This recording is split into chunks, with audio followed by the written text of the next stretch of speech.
Hello बच्चों, तो आप प्रश्न को देखते हैं। सिद्ध कीजिए कि cot square theta minus cos square theta बराबर cot square theta minus cos square theta. तो दिए गए प्रश्न की मुख्य अवधारणा की बात करें तो बच्चों देखो यहाँ पर कुछ सर्वसमीका का प्रयोग करेंगे। जैसे बच्चों देखो यहाँ पर sine square theta plus cos square theta बराबर 1 होता है। साथ ही यहाँ पर हम देखें तो बच्चों देखो कॉट थीटा को यदि हम साइन और कॉस के पदों में लिखें तो ये हमें प्राप्त हो जाता है बच्चों देखो कॉस थीटा बटे में साइन थीटा के बराबर। तो इस मुख्य अवधारणा की सहायता से हम दिए गए प्रश्न को सिद्ध करेंगे। बच्चों देखो यहाँ पर प्रश्न है कि हम बाएं पक्ष की बात करें अर्थात एलएचएस की बात करें तो ये हमें दे रखा है बच्चों देखो cot square theta minus cos square theta. बच्चों देखो यहाँ पर कॉट स्क्वायर थीटा है तो इसे हम क्या लिख सकते हैं, तो देखो यहाँ से कॉस थीटा बटे साइन थीटा का होल स्क्वायर माइनस क्या हो जाएगा कॉस स्क्वायर थीटा। बच्चों देखो यहाँ से हम इसे सरल कर ले तो यहाँ से हमें प्राप्त हो जाएगा कॉस स्क्वायर थीटा बटे में sine square theta minus cos square theta.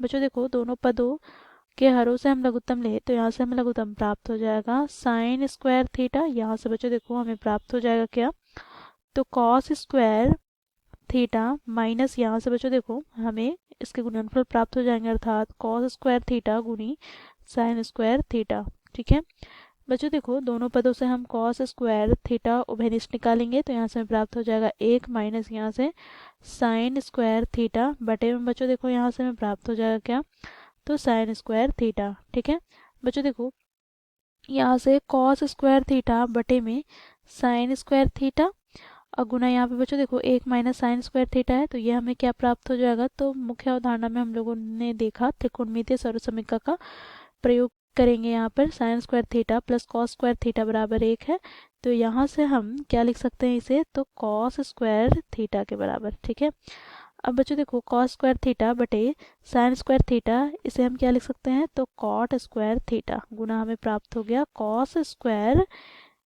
Theta. तो ये हमें एलएचएस प्राप्त हो गया। अब बच्चों आरएचएस की बात करें तो आरएचएस हमें क्या दे रखा है, तो देखो कॉट स्क्वायर थीटा गुनी कॉस स्क्वायर थीटा अर्थात बच्चों ये दाएं पक्ष के बराबर ही है। ठीक है तो यहाँ से हम निष्कर्ष निकालते हैं दोनों पक्ष अर्थात बाएं पक्ष और दाएं पक्ष आपस में बराबर है। तो इस प्रकार बच्चों हम दिए गए प्रश्न को मुख्य अवधारणा की सहायता से सिद्ध करते हैं। आशा करती हूँ आप लोगों को यह प्रश्न समझ में आया होगा। धन्यवाद।